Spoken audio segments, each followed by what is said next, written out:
Chapter 1. "No," said Jackson with a shy little smile. "I'm sorry, I won't play hide-and-seek." It was Christmas Eve, and there were 14 of us in the house. We had had a good dinner, and we were all in the mood for fun and games. All, that is, except Jackson. When somebody suggested hide-and-seek, there were loud shouts of agreement. Jackson's refusal was the only one. It was not like Jackson to refuse to play a game. "Aren't you feeling well?" someone asked. "I'm perfectly all right, thank you," he said. "But," he added with a smile that softened his refusal but did not change it, "I'm still not playing hide-and-seek." "Why not?" someone asked. He hesitated for a moment before replying. "I sometimes go and stay at a house where a girl was killed. She was playing hide-and-seek in the dark. She didn't know the house very well. There was a door that led to the servants' staircase. When she was chased, she thought the door led to a bedroom. She opened the door and jumped, and landed at the bottom of the stairs. She broke her neck, of course." We all looked serious. Mrs. Fernley said, "How terrible! And were you there when it happened?" Jackson shook his head sadly. "No," he said, "but I was there when something else happened. Something worse." "What could be worse than that?" "This was," said Jackson. He hesitated for a moment, then he said, "I wonder if any of you have ever played a game called Smee. It's much better than hide-and-seek. The name comes from It's Me, of course. Perhaps you'd like to play it instead of hide-and-seek. Let me tell you the rules of the game. Every player is given a sheet of paper. All the sheets except one are blank. On the last sheet of paper is written Smee. Nobody knows who Smee is except Smee himself, or herself. You turn out the lights, and Smee goes quietly out of the room and hides. After a time, the others go off to search for Smee, but of course they don't know who they are looking for. When one player meets another, he challenges him by saying, Smee. The other player answers, Smee, and they continue searching. But the real Smee doesn't answer when someone challenges. The second player stays quietly beside him. Presently they will be discovered by a third player. He will challenge and receive no answer, and he will join the first two. This goes on until all the players are in the same place. The last one to find Smee has to pay a forfeit. It's a good, noisy, amusing game. In a big house, it often takes a long time for everyone to find Smee. Perhaps you'd like to try. I'll happily pay my forfeit and sit here by the fire while you play." "It sounds a good game," I remarked. "Have you played it too, Jackson?" "Yes," he answered. "I played it in the house that I was telling you about." "And she was there? The girl who broke—" No, said someone else. "He told us he wasn't there when she broke her neck." Jackson thought for a moment. "I don't know if she was there or not. I'm afraid she was. I know that there were 13 of us playing the game, and there were only 12 people in the house. And I didn't know the dead girl's name. When I heard that whispered name in the dark, it didn't worry me. But I tell you, I'm never going to play that kind of game again. It made me quite nervous for a long time. I prefer to pay my forfeit at once." We all stared at him. His words didn't make sense at all. Tim Vowse was the kindest man in the world. He smiled at us all. "This sounds like an interesting story," he said. "Come on, Jackson, you can tell it to us instead of paying a forfeit." "Very well," said Jackson. And here is his story. Chapter 2. Have you met the Sangstons? They're cousins of mine, and they live in Surrey. 5 years ago they invited me to go and spend Christmas with them. It was an old house with lots of unnecessary passages and staircases. A stranger could get lost in it quite easily. Well, I went down for that Christmas. Violet Sangston promised me that I knew most of the other guests. Unfortunately, I couldn't get away from my job until Christmas Eve. All the other guests had arrived there the previous day. I was the last to arrive, and I was only just in time for dinner. I said hello to everyone I knew, and Violet Sangston introduced me to the people I didn't know. Then it was time to go in to dinner. That is perhaps why I didn't hear the name of a tall, dark-haired, handsome girl whom I hadn't met before. Everyone was in rather a hurry, and I am always bad at catching people's names. She looked cold and clever. She didn't look at all friendly, but she looked interesting. And I wondered who she was. I didn't ask because I was sure that someone would speak to her by name during the meal. Unluckily, however, I was a long way from her at table. I was sitting next to Mrs. Gorman, and as usual, Mrs. Gorman was being very bright and amusing. Her conversation is always worth listening to, and I completely forgot to ask the name of the dark, proud girl. There were 12 of us, including the Sangstons themselves. We were all young, or trying to be young. Jack and Violet Sangston were the oldest, and their 17-year-old son, Reggie, was the youngest. It was Reggie who suggested Smee when the talk turned to games. He told us the rules of the game just as I've described them to you. Jack Sangston warned us all. "If you're going to play games in the dark," he said, "please be careful of the back stairs on the first floor. The door leads to them, and I've often thought about taking the door off. In the dark, a stranger to the house could think they were walking into a room. A girl really did break her neck on those stairs." I asked how it happened. "It was about 10 years ago, before we came here. There was a party, and they were playing hide-and-seek. This girl was looking for somewhere to hide. She heard somebody coming and ran along the passage to get away. She opened the door, thinking it led to a bedroom. She planned to hide in there until the seeker had gone. Unfortunately, it was the door that led to the back stairs. She fell straight down to the bottom of the stairs. She was dead when they picked her up." We all promised to be careful. Mrs. Gorman even made a little joke about living to be 90. You see, none of us had known the poor girl, and we didn't want to feel sad on Christmas Eve. Well, we all started the game immediately after dinner. Young Reggie Sangston went round making sure all the lights were off, except the ones in the servants' rooms and in the sitting room where we were. We then prepared 12 sheets of paper. 11 of them were blank, and one of them had Smee written on it. Reggie mixed them all up, then we each took one. The person who got the paper with Smee on it had to hide. I looked at mine and saw that it was blank. A moment later, all the electric lights went out. In the darkness, I heard someone moving very quietly to the door. After a minute, somebody blew a whistle, and we all rushed to the door. I had no idea who was Smee. For 5 or 10 minutes, we were all rushing up and down passages and in and out of rooms, challenging each other and answering, "Smee? Smee!" After a while, the noise died down, and I guessed that someone had found Smee. After a time, I found a group of people all sitting on some narrow stairs. I challenged and received no answer. So, Smee was there. I hurriedly joined the group. Presently, 2 more players arrived. Each one was hurrying to avoid being last. Jack Sangston was last, and was given a forfeit. "I think we're all here now, aren't we?" he remarked. He lit a match, looked up the staircase, and began to count. 9, 10, 11, 12, 13, he said, and then laughed. "That's silly. There's one too many." The match went out, and he lit another and began to count. He got as far as 12. Then he looked puzzled.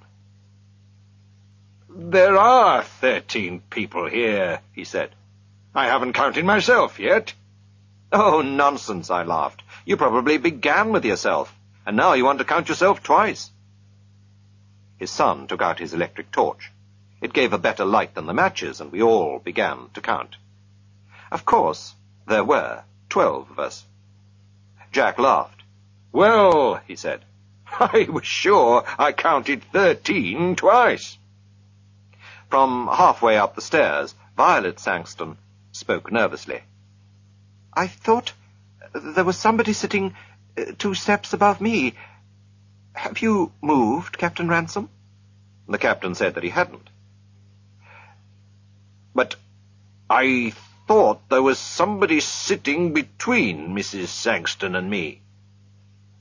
Just for a moment, there was an uncomfortable something in the air. A cold finger seemed to touch us all. For that moment, we all felt that something odd and unpleasant had just happened, and was likely to happen again. Then we laughed at ourselves and at each other, and we felt normal again. There were only 12 of us, and that was that.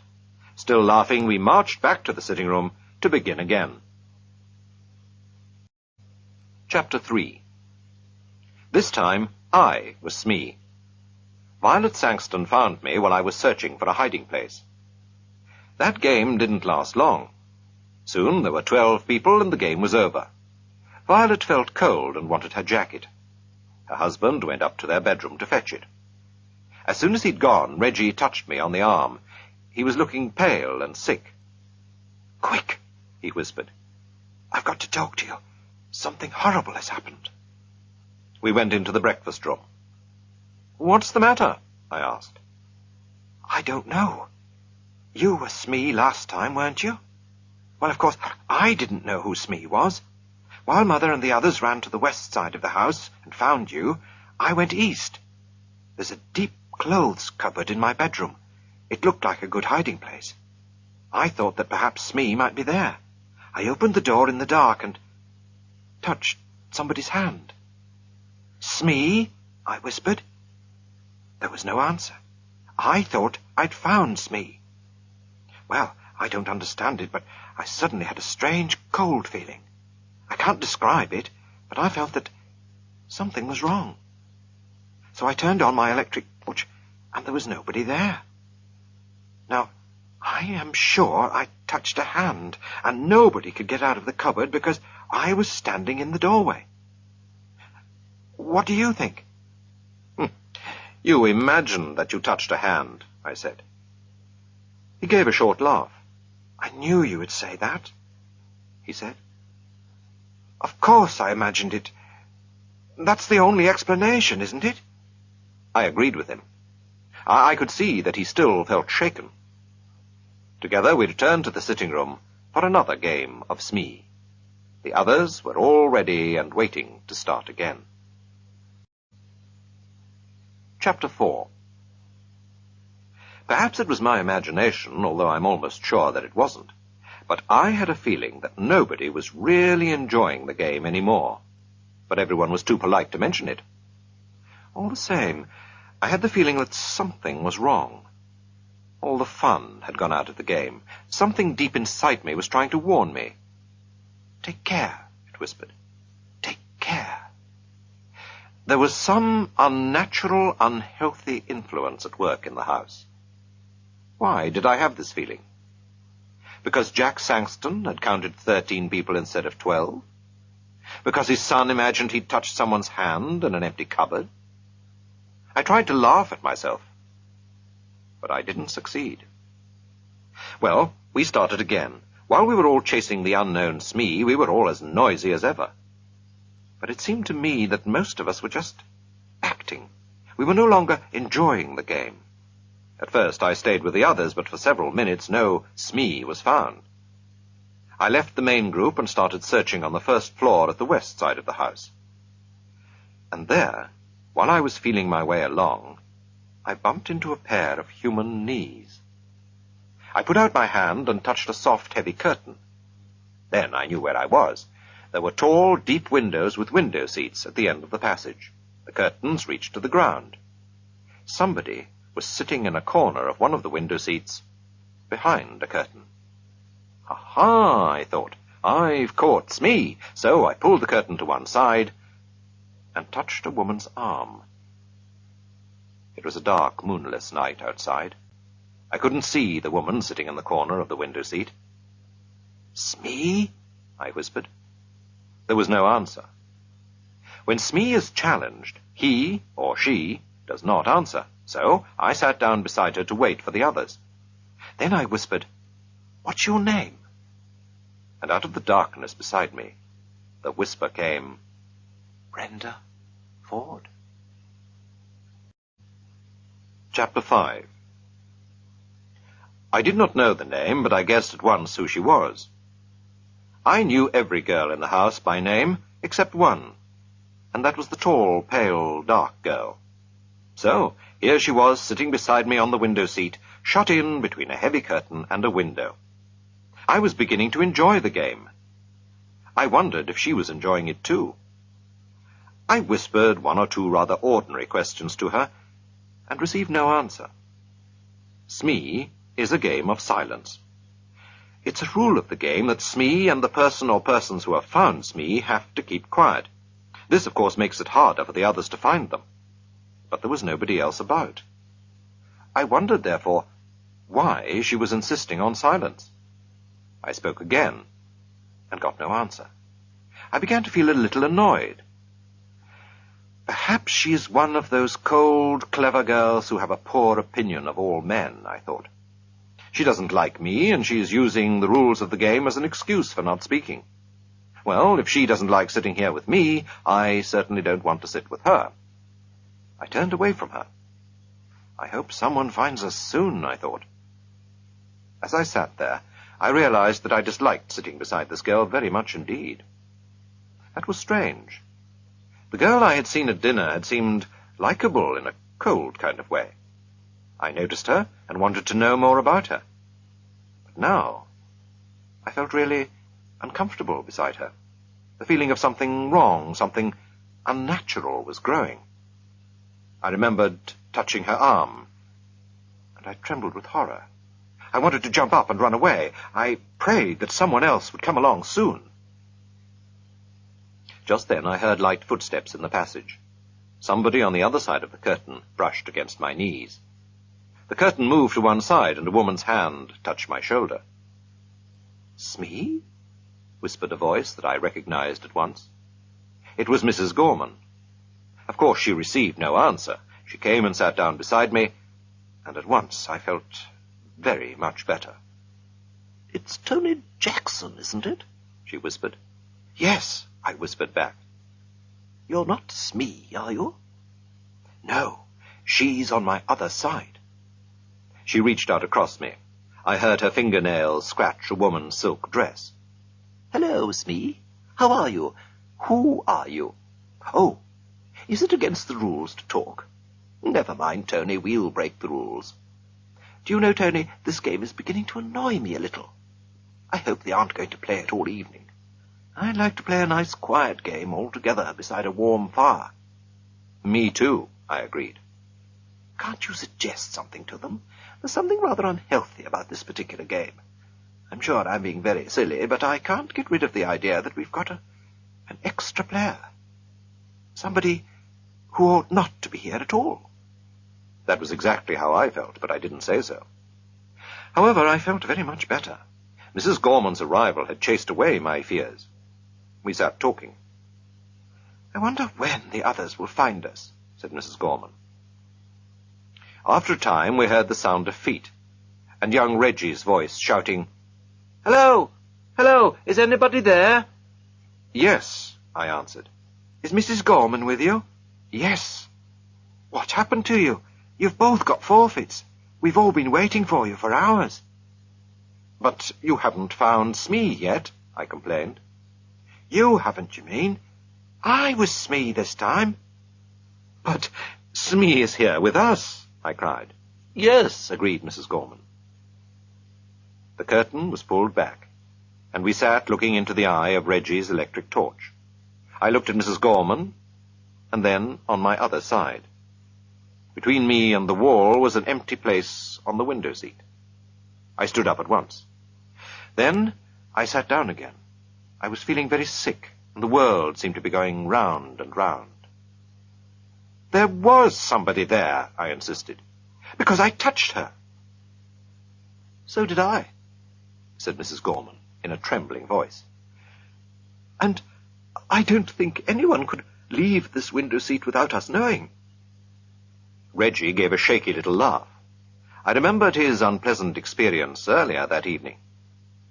"Someone's been playing jokes," he said. "Are you coming down?" Chapter 6. We were not very popular when we came down to the sitting room. "I found the two of them sitting behind a curtain on a window seat," said Reggie. I went up to the tall, dark girl. "So you pretended to be Smee, and then went away," I accused her. She shook her head. Afterwards, we all played cards in the sitting room, and I was very glad. Some time later, Jack Sangston wanted to talk to me. I could see that he was rather cross with me, and soon he told me the reason. "Tony," he said, "I suppose you are in love with Mrs. Gorman. That's your business, but please don't make love to her in my house during a game. You kept everyone waiting. It was very rude of you, and I'm ashamed of you." "But we were not alone," I protested. "There was somebody else there. Somebody who was pretending to be Smee. I believe it was that tall, dark girl, Miss Ford. She whispered her name to me. Of course, she refused to admit it afterwards." Jack Sangston stared at me. "Miss who?" he breathed. "Brenda Ford," she said. Jack put a hand on my shoulder. "Look here, Tony," he said.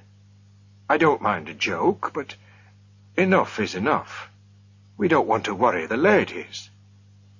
Brenda Ford is the name of the girl who broke her neck on the stairs.